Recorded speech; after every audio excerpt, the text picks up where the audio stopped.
Entre las expresiones de resistencia al modelo neoliberal durante la década de los 90 se encuentra el movimiento popular, ecologista e indigenista ecuatoriano, cuya máxima expresión fue llevar a la Constitución los derechos de la naturaleza.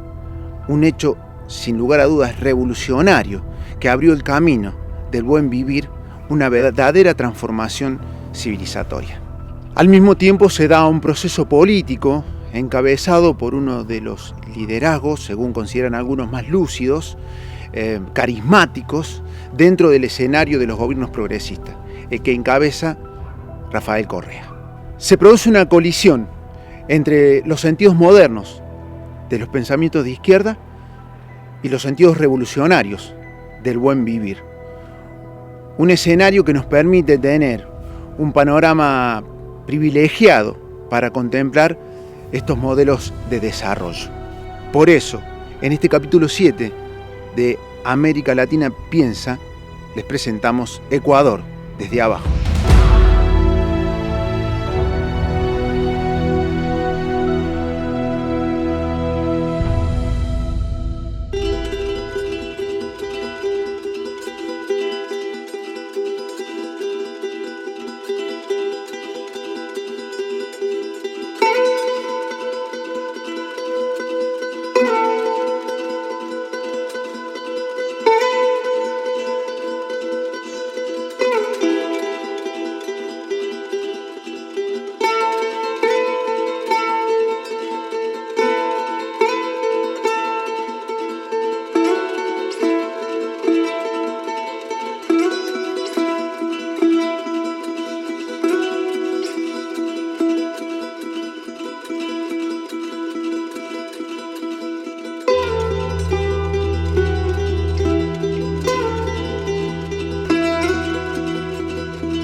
Extenderíamos el tratado siempre y cuando Estados Unidos nos permita poner una base ecuatoriana en Miami. Pero una cosa es el mercado como amo y otra cosa es el mercado como siervo. Por ejemplo, el bloqueo a Cuba, que rompe todo el derecho interamericano, todo el derecho internacional. Es que usted cree que es la mano invisible del mercado y oferta y demanda.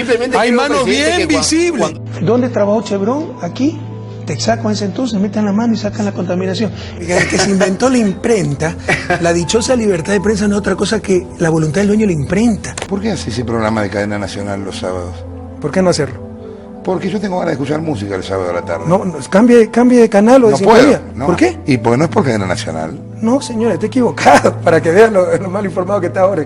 A mí me muerde un perro, al día siguiente entrevistan al perro. En lo que no les puede quedar la menor duda es que aquí ya no mandan los banqueros, aquí ya no manda la partidocracia, aquí ya no manda el poder mediático, aquí ya no manda el Fondo Monetario y la burocracia internacional, aquí no manda la peluconería, aquí no mandan países extranjeros, con todos nuestros errores, aquí mandan ustedes, el pueblo ecuatoriano.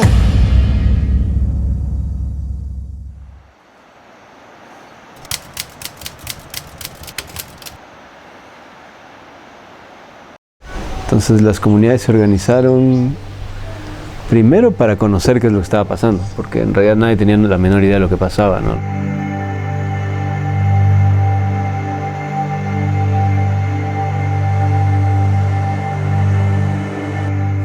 Porque en Junín le terminaron a la japonesa, los compañeros de ahí se portaron muy fuertes, quemaron los campamentos y la compañía salió.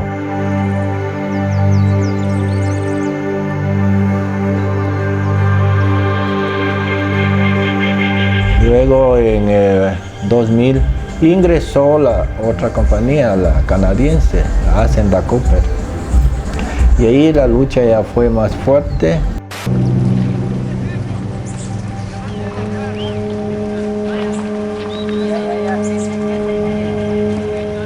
Llegamos a enfrentar a los paramilitares.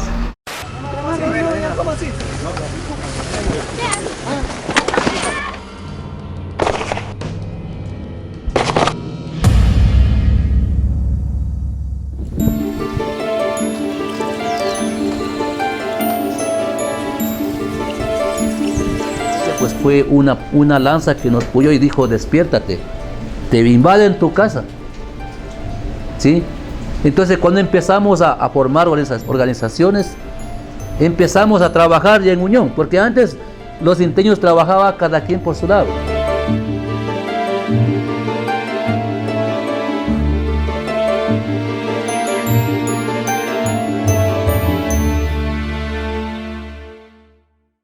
La gente buscó otras y diversas formas de organizarse, mucho alrededor de proyectos alternativos a la minería. Entonces se creó primero la Asociación de Caficultores, aunque no había caficultores. Era un café excelente, de muy buena calidad, etc. Así que nos organizamos primero alrededor de eso, ¿no? Empezamos a copiar ese excedente que había, a tostarlo organizadamente, a vender en tiendas, en hosterías. Al poco tiempo se conformó una red de gente alrededor de esta cooperativa de consumidores. Formaron un club que se llamaba el Club de los Perezosos y empezaron a demandar ya no solo café sino artesanías. Entonces se organizaron las mujeres para producir artesanías. En el año 96 ganó en Cotacachi el primer alcalde indígena del Ecuador y él inauguró, digamos aquí a nivel del país, una experiencia súper interesante de democracia participativa. Se estableció en el 97, justo en ese año, la primera asamblea de unidad cantonal. Esa experiencia fue creciendo, creció muchísimo. La asamblea se convirtió en uno de los actores más importantes de Cotacachi durante muchos años.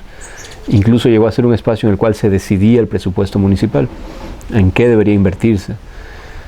A través de esta experiencia, de esta asamblea, se logró canalizar recursos económicos de afuera, incluso superiores que el mismo presupuesto municipal, durante muchos años. Y entonces a través de esta asamblea la gente priorizó la salud y la educación. ¿Alianza País no continúa? No, absolutamente. O sea, Alianza País vino con la consigna de frenar todo lo que se venía haciendo.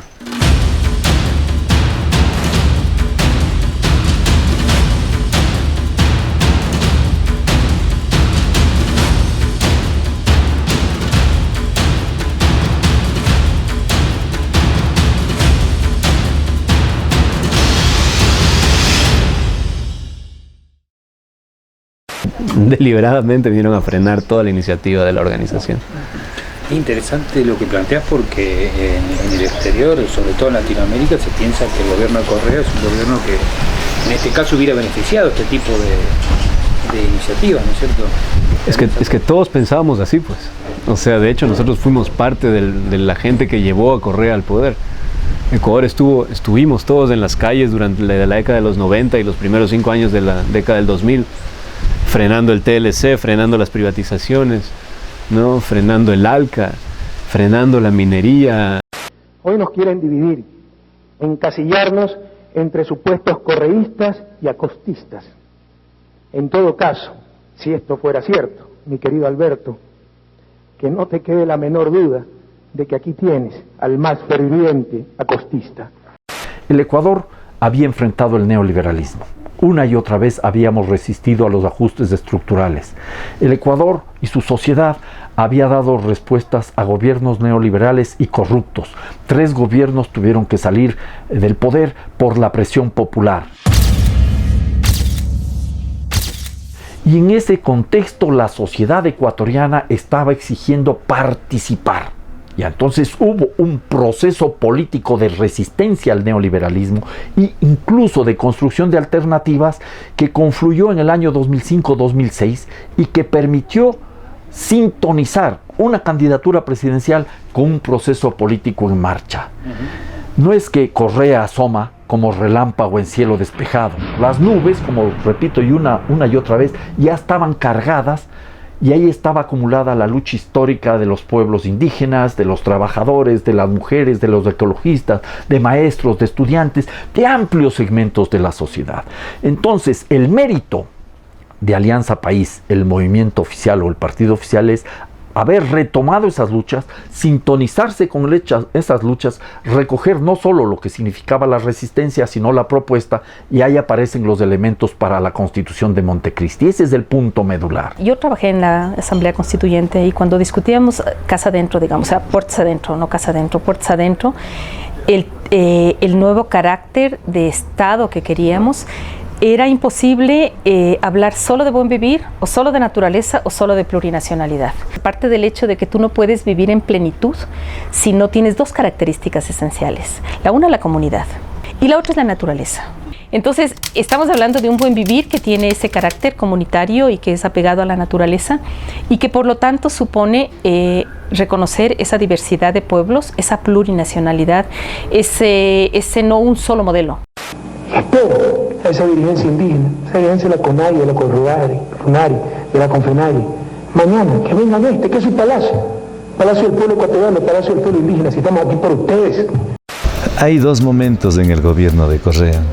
Un momento en el que sintonizaba, al parecer, todas las demandas históricas del movimiento indígena, que reivindicaba la plurinacionalidad, la interculturalidad, el summa causa y los derechos de la naturaleza, consultas previas, consulta prelegislativa, un conjunto de derechos colectivos que estaban represados y que fueron recogidas eso en la Constitución del 2008 que aprobamos en las urnas. Y el mismo régimen decía que es la Constitución un canto a la vida y que iba a durar 300 años y que, bueno, era lo máximo, la comunión todavía con el movimiento indígena.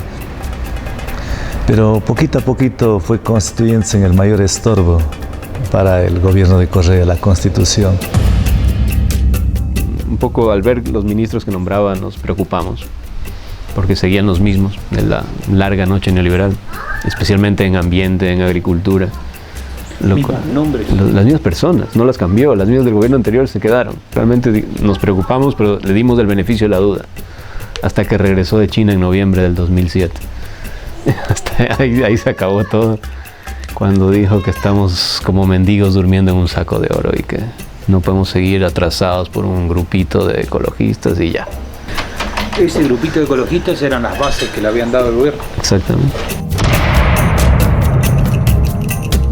¿Qué pecado que un régimen presidencialista el presidente tome decisiones? Tendría que decir Alberto Acosta, Acción Ecológica, la Ecuarunari y ponernos a hacer rondas infantiles para por cada paso que se da consultarlo con todos los niños de la ronda infantil, ¿verdad? Y un gobierno que cuando ha visto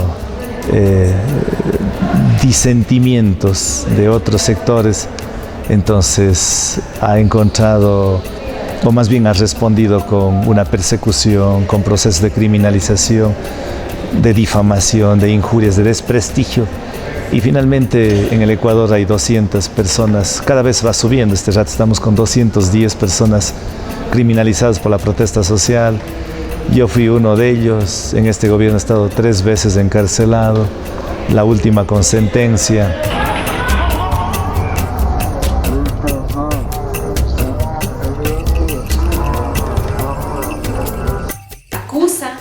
Reprime, te sentencia, o sea, hay gente ya sentenciada por terrorismo.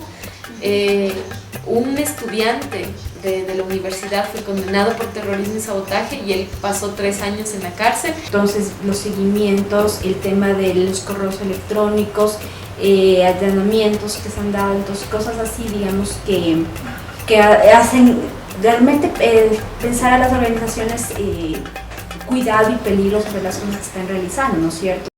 Y yo ya estoy totalmente desencantado de esos grupos que se llenan la boca hablando de democracia y son los más antidemocráticos. Le pregunto yo, ¿democráticamente no se aprobó la ley de minería?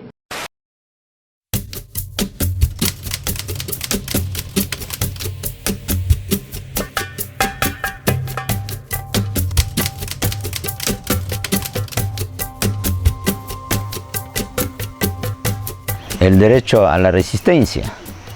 Entonces ahora el gobierno hasta eso también está violando, no respeta ese derecho de los pueblos cuando resisten por en defensa de su vida, ¿no? Más bien acá han matado 2, el Estado nos debe por 2 personas ahorita.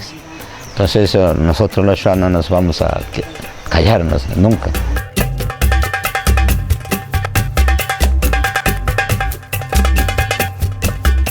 Hoy tenemos que lamentar la muerte de un hermano ecuatoriano, un hermano indígena, un hermano Shuar.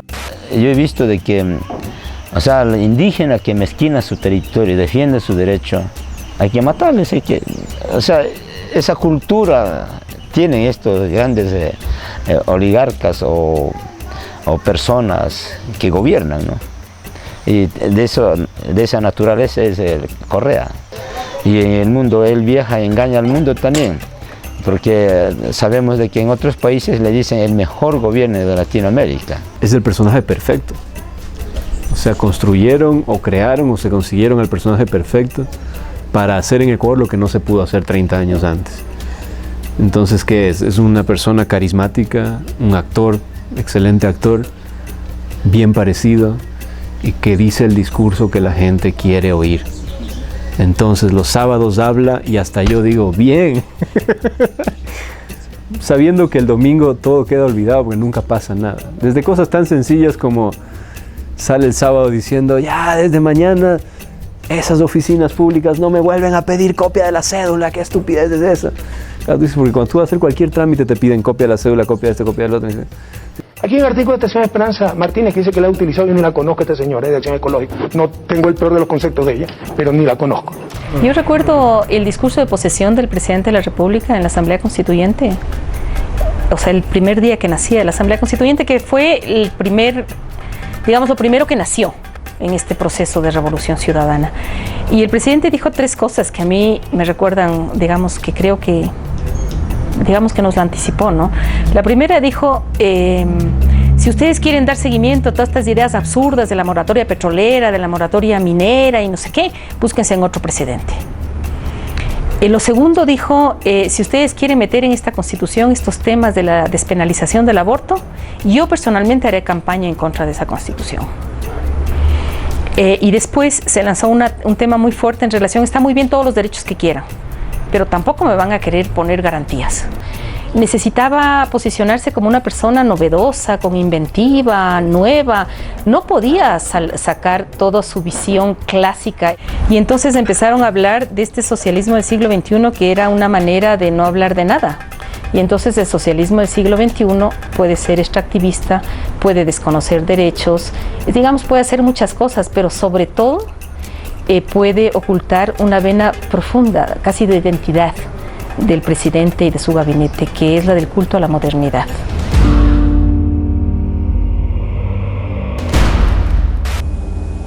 Lo que hacemos es por la vida, nos podemos equivocar, pero lo hacemos por la vida. Esa ley del agua, esa ley de educación superior, la propia ley de minería, es para dar mejor vida a nuestra gente. El buen vivir que nosotros hablábamos no es de esta manera, matando, enjuiciando, haciendo concesiones inconsultamente. Entonces no hay un socialismo. Nosotros sí somos socialistas aquí, los pueblos indígenas. Vivimos en unas comunidades. Cuando hay alguna cosa, trabajamos juntos. Si hay proyectos, nos servimos todos. Ese sí es socialismo. Ni hay unos ricos y unos pobres. Dice que ahora, pues, con esto del Yasuní, del ITT, pues vamos a salir de la pobreza. Lo mismo nos dicen con el proyecto este minero de acá, ¿no? Dicen que también vamos a salir de la pobreza. Que todos vamos a tener carro, que todos van a tener esto otro. A mí no me sirve. A mí no me sirve. Por ejemplo, las necesidades básicas insatisfechas no puede ser aquí que no tengamos alcantarillado, que no haya teléfono, que no haya las redes de luz. Aquí se ha hecho un estudio con la Flaxo y una familia de 5 personas que vive, haciendo una comparación, que vive en la ciudad y que vive aquí en el campo, deja de gastar, estando en la ciudad, $450. ¿Por qué? Porque aquí tiene sus gallinitas para su alimentación, tiene los huevos, tiene la vaca, tiene la leche, tiene el chanchito, tiene la carne, es decir, satisface sus necesidades. ¿Cómo le puede medir si esa familia es pobre o es rica? Entonces, pero los indicadores oficiales, o sea, lo dicen porque no tiene la alcantarilla, está pobre. O porque simplemente le dice cuántos son sus ingresos, le dice aquí no he ganado nada, pero satisface todas sus necesidades. Entonces no tienen para medir, o sea, esos índices son mentirosos. Y en la práctica se valen de esos índices para decir aquí existe la extremada pobreza y están sentados encima del saco de oro y hay que explotar los minerales. Entonces esos son los contrastes, o sea, de qué es el buen vivir, pues. O sea, satisfacer nuestras necesidades sin depender de nada, o a la vez tiene que tener un sueldo en la minería para que vaya a comprar el fideo en vez de las yucas, o para que vaya a comprar la res en vez de tener el chancho. O sea, nosotros sabemos cómo manejar la naturaleza. Por eso es que donde viven las nacionalidades indígenas todavía hay bosque. Y hemos vivido miles de años. En cambio, los destructores nos dicen, vamos a enseñarles a mantener la naturaleza. ¿Cómo? Entonces, por eso vemos totalmente, ese no es buen vivir, ese es mal vivir. El gobierno organiza el mal vivir de los más pobres y la mayoría vive mal.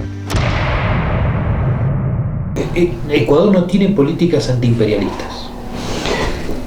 No, porque la geopolítica del capital está cambiando, pues. Tú tienes ahí que el imperialismo norteamericano está disputando la hegemonía básicamente con China, ¿no? Con Brasil, con Rusia, con la India, con Sudáfrica, lo que Goldman Sachs llama los BRICS, ¿no? Entonces tú tienes cambios geopolíticos de este momento. Entonces tú puedes disputar con Estados Unidos, por ejemplo, pero el momento en que ingresas a la órbita de China estás haciendo geopolítica. Y el momento que haces geopolítica entras en el juego de las relaciones interimperialistas, ¿no? ¿Sabes? Que te cambies de un imperialismo al otro no significa que hayas roto con el imperialismo, ni mucho menos, ¿no? ¿Qué dice el gobierno del presidente Correa? Que para salir del extractivismo requerimos más extractivismo. Entonces toma la decisión de explotar el petróleo del ITT en el Yasuní, lo cual es una demostración de su incapacidad para asumir una propuesta revolucionaria. No dio la talla el presidente Correa. Toma la decisión de ampliar la frontera petrolera al centro-sur de la Amazonía. Toma la decisión de abrir la puerta a la mega minería en el Ecuador. Toma la decisión de favorecer los cultivos para producir agrocombustibles e incluso en contra del mandato constitucional está preparando el terreno con campañas desde el Ministerio del Ambiente, campañas públicas desde el Ministerio del Ambiente para permitir el ingreso de los transgénicos o de los organismos genéticamente modificados. Ahí nosotros podemos entender el barroquismo que atraviesa toda América Latina y a los intelectuales de izquierda, sobre todo porque para muchos intelectuales la forma es más importante que el fondo. Entonces, si el gobierno habla en contra del imperialismo, es un gobierno que hay que apoyarlo. Y es muy duro, no solo que fue, sino que es muy duro porque resulta que toda la resistencia a estos gobiernos tiene una lectura que significa hacerle el juego y el favor a la derecha. O sea, tú te movilizas y defiendes los territorios y eso significa hacerle favor a la derecha. Tú confrontas el discurso del poder y eso es hacerle favor al imperialismo, ¿no? Y ahora es más grave todavía porque si ahora tú lo confrontas resulta que eres agente de la CIA, estás financiado por la CIA, le haces el juego a la derecha. Entonces es una etapa muy interesante y al mismo tiempo muy compleja porque para el movimiento social la tarea es doble. De una parte tiene que deconstruir la hegemonía discursiva, sobre todo a nivel simbólico, y de otra parte tiene que defender los territorios, tiene que defender la vida. El saldo profundo de esto es que no hay ninguna revolución en marcha y de ciudadana cada vez menos, hay un enorme déficit de ciudadanía. A la postre, los grupos populares han mejorado sus condiciones de vida y eso es indudable y eso es positivo, se ha reducido la pobreza, pero los grupos económicos más grandes han obtenido los mayores beneficios. En suma, aquí no hay socialismo del siglo XXI, aquí hay extractivismo del siglo XXI.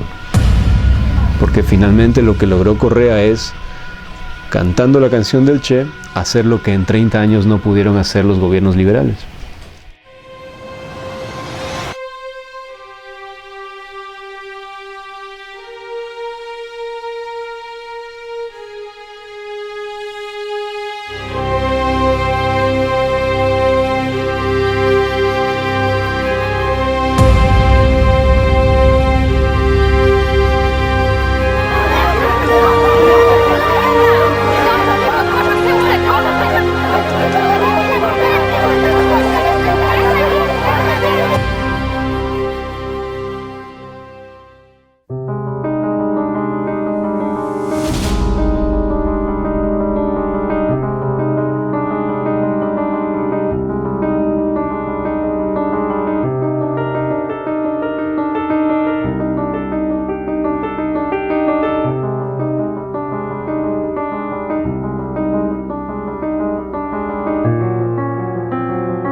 la decepción ver el doble discurso de gente en la que he creído, en discursos en los que he creído, porque son atractivos el discurso ecológico, el discurso de indigenista, el discurso izquierdista, son cosas atractivas, democrático, el discurso democrático.